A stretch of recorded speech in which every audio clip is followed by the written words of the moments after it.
Tapi Ya, ladies and gentlemen, Livi. lebay. Jadi kita akan membahas tentang ability. Kalau kayak lagi sekolah minggu ya. Yang kan maturity udah udah dikotbahin sama Firdi kan 2 minggu lalu ya, kayaknya. Kayaknya sih. Pokoknya pernah maturity. Sekarang kita belajar tentang ability. Nah, ability itu potensi atau kemampuan. Nah, kita semua pasti di sini kan kayak Jenny, Novi kan masih sekolah. Di sekolah kalian dapat apa? Dapat duit jajan, Hore. Di sekolah dapat duit jajan. Wah, gue mau sekolah lagi kalau gitu. Jadi di sekolah itu pasti kalian udah belajar, dapat sesuatu, dapat ilmu, betul. Nah, kayak kita yang udah sekolah juga dapat sesuatu lah. Kita kan udah lulus, kalau dapat sesuatu, dapat ilmu, dapat potensi.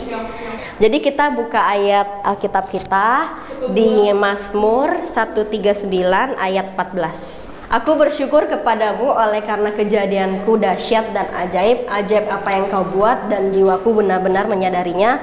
Tulang-tulangku tidak terlindung bagimu ketika aku dijadikan di tempat yang tersembunyi dan aku direkam di bagian-bagian bumi yang paling bawah. Matamu melihat selagi aku bakal anak dan dalam kitabmu semuanya tertulis hari-hari yang akan dibentuk sebelum ada satupun daripadanya. Nah, di ayat 14 tuh ditekenin kejadian kita itu ajaib dan dahsyat gitu kan. Terus proses terbentuknya manusia itu sangat dahsyat dan ajaib, itu di ayat 14. Bahkan di ayat 16 kitab Tuhan juga di kitabnya Tuhan mencatat bagaimana proses terjadinya manusia. Bahkan dari sperma yang bertemu sel telur lalu melebur jadi 2, melebur lagi, terpecah menjadi 2, terpecah lagi menjadi 4, terpecah lagi menjadi 6, dan semua itu pasti lama-lama terbentuklah jadi organ manusia, betul, organ tubuh manusia seperti contohnya kayak tiba-tiba jadi jantung, jadi hati, paru-paru dan sebagainya. Itu dari langsung terbentuklah organ manusia. Itu artinya apa? Berarti artinya Tuhan itu sudah membentuk dan menciptakan kita ability, potensi dari ketika kita masih berbentuk sel. Jadi kalian harus pahami ability itu memang sudah Tuhan ciptakan ketika kita masih berbentuk sel. Tapi banyak masih yang belum sadar gitu. Jadi memang kita harus sadar bahwa kita memang dari awal diciptakan memang sudah adanya kemampuan. Kalau orang yang masih bilang, wah gue gak bisa apa-apa, wah itu berarti dia menghina Tuhan. Karena setiap kita pasti punya kemampuan, pasti punya potensi. Tada, narsis dulu ya. Cincin sampai kawin orang. Wah, lebay. Aku iri. Nah, kalau soal dari pengalaman gue jadi profesional makeup artist pasti ada proses belajar. Cindy profesional makeup artist pasti ada proses belajar. Kayak Yosia jadi IT ya pasti ada proses belajar kuliah. Banyak lah ya kan, pasti ada proses. Justru dengan adanya proses belajar di situ kita bisa menggali yang namanya kemampuan, potensi, ability. Nah, terus kita menyadari ketika potensi kita, terus kita seriusin untuk di masa tujuan yang ke depan gitu, tujuan yang depan. Nah, kalau potensi kita ada banyak itu gimana? Ya nggak apa-apa, jalanin aja. Karena pasti kita diciptakan itu dengan banyak potensi. Tuhan aja udah bilang di Alkitab tentang talenta. Ada yang orang dikasih 1 talenta, 2 talenta, ada yang banyak talenta. Talenta itu yang dimaksud adalah potensi. Jadi memang setiap kita pasti punya potensi dan berapa banyak potensi yang ada bagi kita gitu kan. Nah, kalau ada banyak gak apa-apa. Lama-lama tadi akan mengerucut. Lama-lama kita akan tahu potensi kita tuh yang mana sih yang lebih kita suka. Yang mana sih yang lebih menonjol, yang kita lebih demen. Nah, kalau gua cerita potensi gua, nah contohnya kalau gua suka masak, tapi gua nggak suka baking. Intinya kayak gitu. Jadi gua paham, gua nggak suka gitu masak. Maksudnya gua nggak suka baking karena menurut gua baking itu hal yang buang-buang waktu karena lama, ada proses ngadonnya dulu, proses ovennya, terus banyak proses lah. Kalau masak kan kayak tinggal cuci, potong, masak, selesai. Walaupun ada proses masak yang panjang, tapi menurut gue masak itu hal yang mudah dan gue lebih suka di situ. Nah kalau soal make up itu gue sampai sekarang ini gue juga nggak pernah kepikiran juga sih, kayak setiap kali dapat bookingan job itu pasti dapatnya job makeup orang tua gitu, makeup mama pengantin, contohnya kayak gitu. Nah, sebenarnya awalnya gue juga nggak nyadar kenapa sih kok banyak kayak klien kontak ya buat mama, atau klien makeup artis kontak bisa gak pegang mama, bahkan kadang tante gitu kan. Jadi gue ngerasa loh sebenarnya gue arahnya gak ke sana, sebenarnya gue pengennya ke bright terus biar lebih enak ya duitnya, walaupun sebenarnya mama juga enak juga tapi lebih enakan bright dan satu doang nggak pusing sama emak-emak.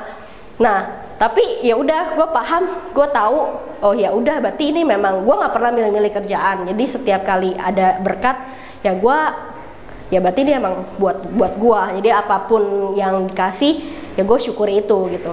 Cuman makin kesini gue sadar loh kenapa gue dikasihnya makeup yang orang tua mulu, makanya di situ gue ngerasa ya udah berarti emang ini jalannya gue kali gitu. Jadi ya udah gue berusaha dengan menggali potensi gue, yaitu gue les kan ke beberapa master makeup mama, ke Cimung Kiwi sama ke Claudius Charles, jadi ya gali potensi lah.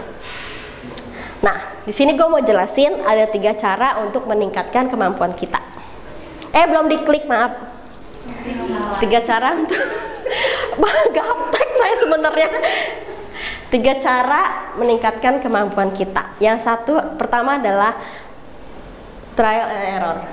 Trial and error itu kayak coba terus tapi gagal gitu. Nah, trial itu kegiatan bereksperimen yang mencoba seringkali ada gagalnya. Nah, trial itu gue alamin banget sih dari dunia gue di ICIP.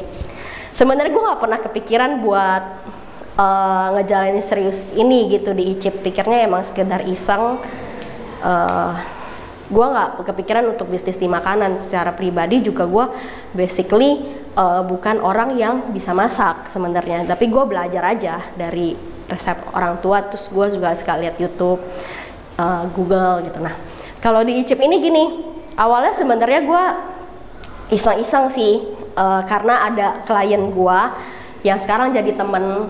Dia bilang, duh gue mau banget nih keripik kentang Ebi, gue pengen bawa pulang ke kampung gue katanya. Karena dia muslim, dia pengen lebaran waktu itu, dia buat bawa keripik kentang, katanya keluarganya suka. Ya udah akhirnya gue pede, gue bilang, wah ini mah emak gue bisa. Emang bisa, dia bilang, emak gue bisa, dia bilang. Oh you mau dong Vi, gue bilang, gue pesen banyak nih, dia bilang, gue pesen 10 ya, dia bilang gue mau bawa ke kampung gue, dia bilang, lu bikinin ya, dia bilang. Oke, gue bilang dong sama emak gue, lu bisa? Bisa, bikinlah tuh, tester dulu kan, dalam jumlah dikit. Garing, berhasil. Setelah beberapa jam kagak garing coy. Dan gue kaget, aduh ternyata emak gue fail juga gitu. Masa sejago-jagonya emak gue tuh bisa masak, bisa baking. Gue bingung tanya apa aja sama dia bisa. Kecuali dia western food ya, kayak makanan western gitu biasa emak gak bisa lah ya. Jadi gue juga kaget, wah ternyata gak bisa nih, dia bilang. Padahal gue udah janji kan, gimana nih mak, dia bilang. Iya kenapa nggak bisa garing ya? Kenapa orang-orang jual bisa garing ya? Mak gue nggak tahu mah ini gimana dong. Akhirnya gue dari iseng gue buka YouTube, gue cari tahu, gue cari Google. Percayalah kalian buka aja di YouTube atau di Google keripik kentang Ebi itu adalah banyak resepnya, banyak banget dan berbeda-beda. Even gue sampai bingung, gue harus ikutin yang mana? Saking banyaknya, ya udah akhirnya gue coba lagi, gagal lagi, tetap nggak garing. Coba lagi, gagal lagi. Terus akhirnya gue mikir gue harus ikutin yang mana nih? Google sama YouTube tuh sebenarnya beda banget, campur aduk lah resepnya. Sampai akhirnya ya gue pakai feeling aja, kita coba ini begini, ini pakai ini, campur ini, ada proses ini, coba begini. Sampai akhirnya gue nemuin finally gue nemuin resepnya yang buat gue ini bisa gue jalanin gitu kan. Gue makan lah, akhirnya gue bisa kasih ke dia dan dia suka. Dia bilang dia senang, enak Fit aja gini. Sampai nyokap gue bilang, lu pinteran Livi bisa. Masa lu mak gue gitu kalau ngomong, lu pinteran kok bisa bikinnya kayak garing gitu loh. Maksudnya even anak gue lebih jago ibarat kata gitu. Maksudnya kok lu bisa bikin lebih garing kayak gini. Gak tahu mak, ya pokoknya gue cari tahu aja. Dari situ gue dapetin ya resep gue sendiri dan even mak gue juga jadinya tahu gitu kan resep itu. Iya. Dan ya udah akhirnya itu cuman buat teman gue doang. Udah gue nggak jadi jualan tuh. Terus kepengen iseng-iseng, ya udah deh gue pengen buat lagi buat makan. Terus iseng-iseng gue post di IG, ternyata responnya positif. Ya udah, dan nggak kepikiran tuh buat jualan. Gue pikir ada yang bilang lu buat IG aja, ada IG. Aduh gue nggak kepikiran nama. Gue bilang gue mah iseng-iseng aja, pikirnya juga nggak mau pakai merek atau apa. Sampai responnya positif. Dan lu tau lah ya zaman sekarang bisnis marketing itu adalah the power of endorse. Itu sangat kuat banget apalagi di dunia ya gini makanan apa perdagangan lah intinya. Ya udah akhirnya gue iseng sampai akhirnya iseng-iseng nemuin namanya dari Firdi. Ya udah akhirnya berkembang lah sampai sekarang walaupun namanya orang jualan ada ramenya ada enggaknya, cuman ya buat gue di sini ya suatu hal yang gue sih jujur secara pribadi gue bangga sih. Maksudnya dari hal simple sederhana yang sebenarnya gue nggak kepikiran untuk bisa kesana, tapi ternyata responnya wow juga gitu. Seperti itu contohnya. Jadi kalau misalnya kita punya potensi, jangan pernah takut buat coba. Gagal coba lagi. Percaya aja, kerja keras itu nggak akan mengkhianati hasil kok. Kita yakin, percaya, positif, kita lakukan yang terbaik, pasti ada jalannya. Terus kayak memiliki kemampuan untuk sering coba meskipun gagal. Nah, kalau udah mengalami kegagalan, bentukkan kemampuan kita untuk berkembang atau enggaknya adalah dari respon kita, mau terus bereksperimen atau enggak, atau berhenti atau mau stop gitu kan. Contohnya adalah kayak gua dulu sempat bisa main gitar. Iya. Waktu belum married. Udah married? Bisa apa? Kayaknya masih pacaran.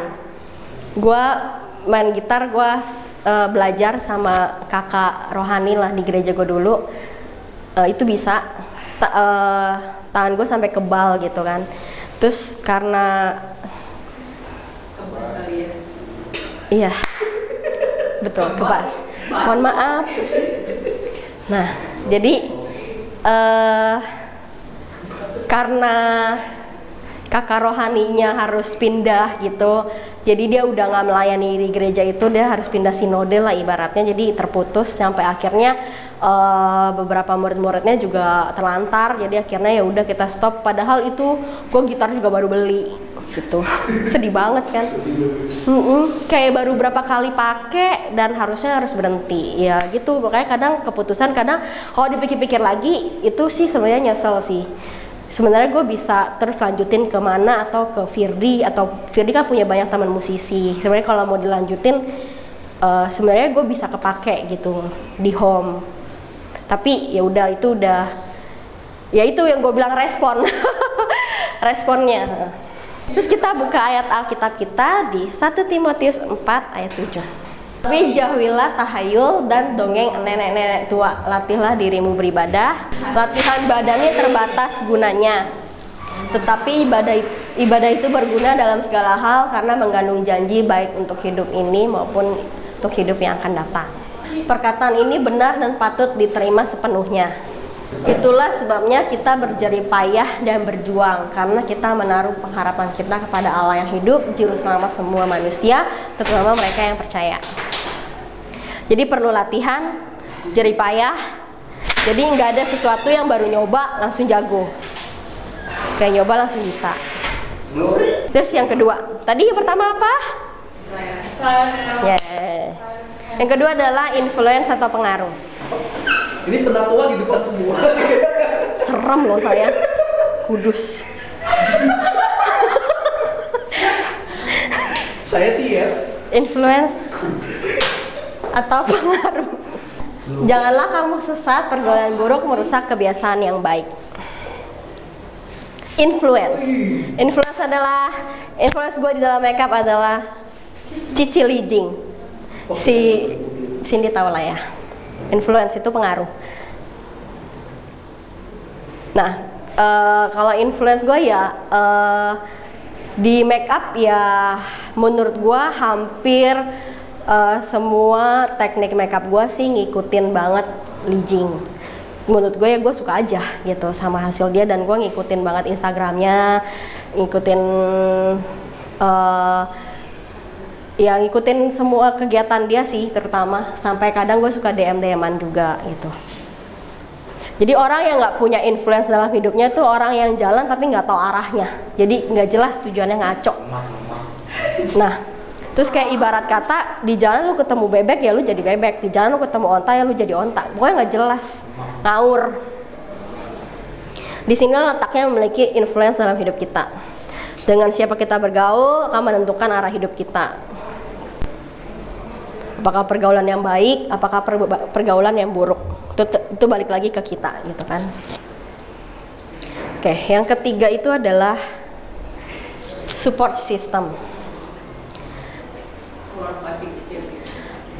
Pernah gak kalian nyoba kayak ada segerombolan semut banyak banget, terus lu coba kayak usir atau ngapain, lu pencet atau apa yang terjadi? Bubar ya kan? Terus apa lagi?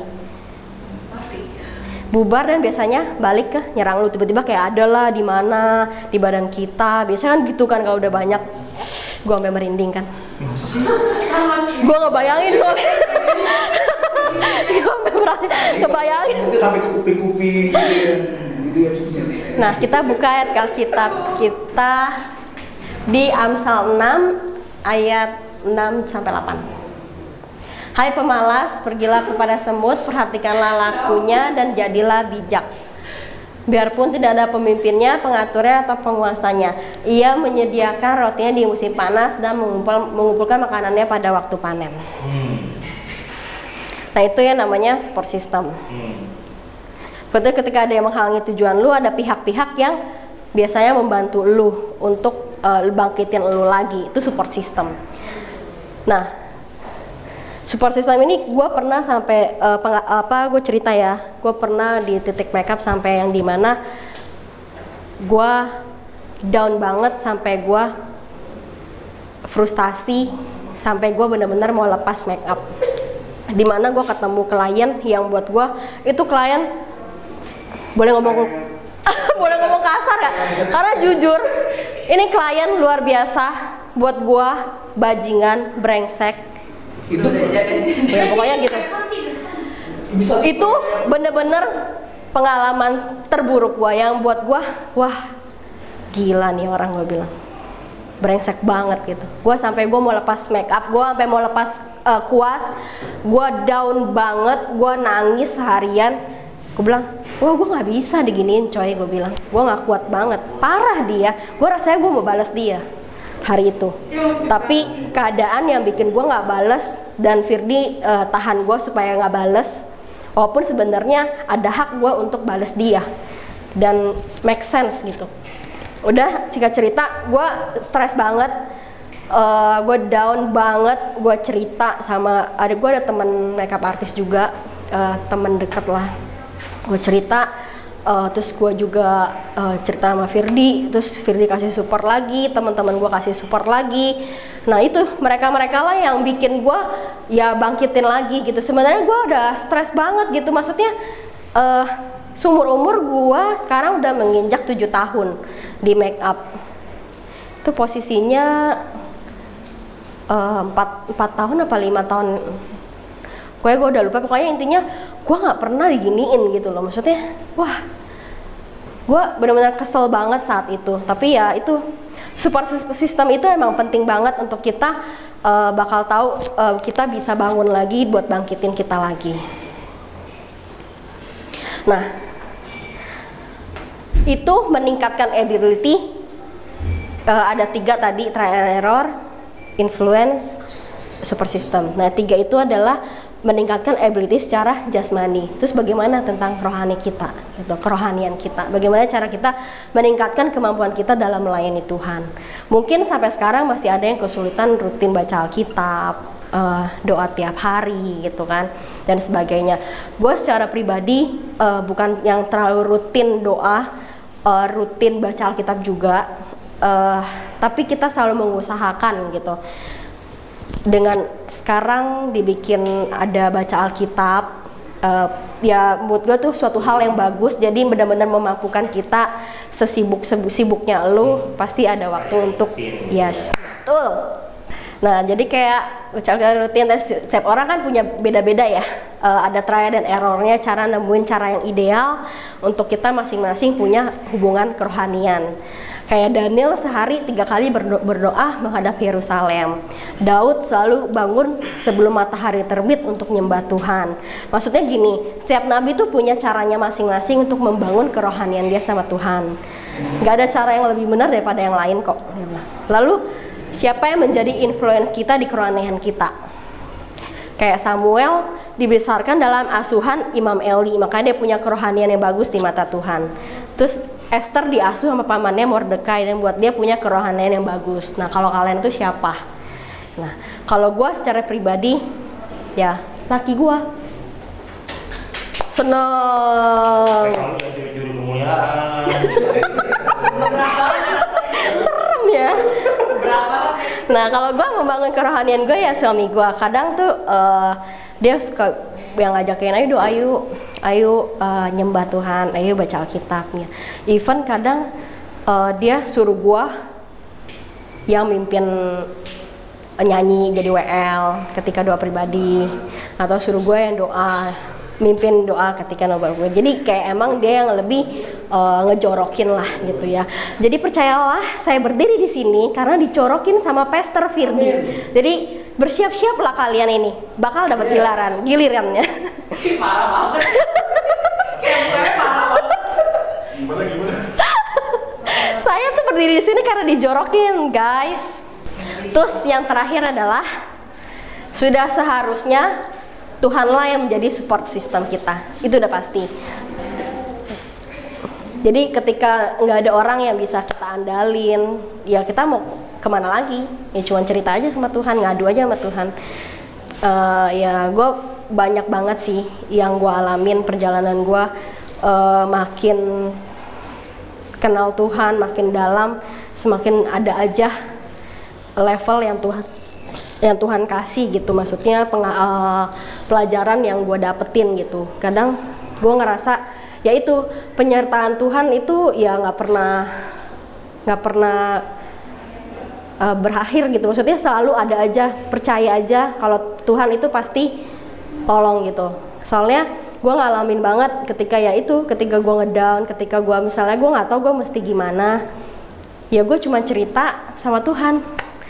Gue ngadu, cuma bisa kadang nangis kayak misalnya lagi doa atau lagi nyembah Tuhan tapi udah speechless, nggak bisa ngomong apa-apa, cuma bisa bilang gila Tuhan lu tuh begitu baik banget gitu. Jadi gue ngalamin banget, terutama dulu sebelum gue di makeup itu kan sebenarnya gue nekat juga kan di makeup dengan kondisi pekerjaan gue yang oke waktu itu, gaji ya sampai dapat THR juga, maksudnya oke lah. Dan gue dari dulu emang mandiri, gue mau sesuatu ya dari hasil uang gue gitu. Gue nggak nyusahin orang tua dari dulu. Jadi gue mau sesuatu ya gue bisa dari gaji gue gitu. Sampai akhirnya gue memutuskan jadi makeup artist. Itu sebenarnya struggle. Di awal-awal gue struggle banget sama pekerjaan gue yang dimana itu gue baru merit dan itu sepi. Job makeupnya sepi banget. Even gue dibayar murah nggak apa-apa lah. Yang penting gue ada pemasukan, mikirnya di situ. Itu gue struggle banget sampai bahkan kita awal merit itu kayak abis-abisan, even buat makan aja nggak ada. buat makan besok aja, uang buat makan besok aja nggak ada.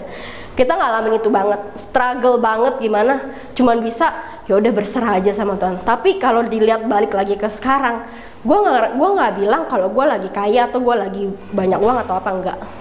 Masih banyak yang sebenarnya target yang kita mau gitu. Tapi di sini gue lihat penyertaan Tuhan tuh selalu ada aja. Buktinya kalau dipikir-pikir tuh ya, gila, gue freelance, Firdi freelance, maksudnya kok gue bisa beli mobil. Kalau dipikir-pikir, gila, Tuhan tuh baik banget. Sebenarnya kebutuhan gue tuh banyak. Dari dulu kebutuhan gue setiap bulannya tuh ada aja. Walaupun sebenarnya belum punya anak. Kadang gue sampai sempet ada rasa insecure gitu. Gue belum punya anak loh coy, maksudnya. Tapi gue struggle di sini gitu. Gimana nanti punya anak? Tapi gue percaya tuntunan Tuhan itu nggak pernah, pokoknya sedikit pun pasti Tuhan tolong ketika kita terus ngandalin Tuhan. Sampai titik dimana ya udah gue cuma nyerah, pasrah, tapi tiba-tiba kayak ada aja, tiba-tiba gue ada job mendadak, bisa tiba-tiba Firdi ada pelayanan. Waktu itu Firdi masih di foto dan pelayanan, fotonya juga itu belum rame, jadi kadang bisa tiba-tiba ada job mendadak, terus job foto yang lumayan fee-nya, jadi kita bisa start lumayan lah, kita bisa pegang itu sampai 1 bulan gitu di pulau. Amin. Terus kadang suka ada pelayanan gitu, maksudnya kalau gua flashback lagi inget tuh kayak terus ngandalin Tuhan, terus percaya kalau Tuhan itu pasti tolong kita walaupun sampai titik kita ya udah nggak tahu mesti gimana, pasti Tuhan buka jalan kok buat kita. Jadi ability seperti itu guys. Jadi mungkin selama ini kalian mencoba sepertinya tuh kayak nggak kelihatan, nggak ada hasilnya.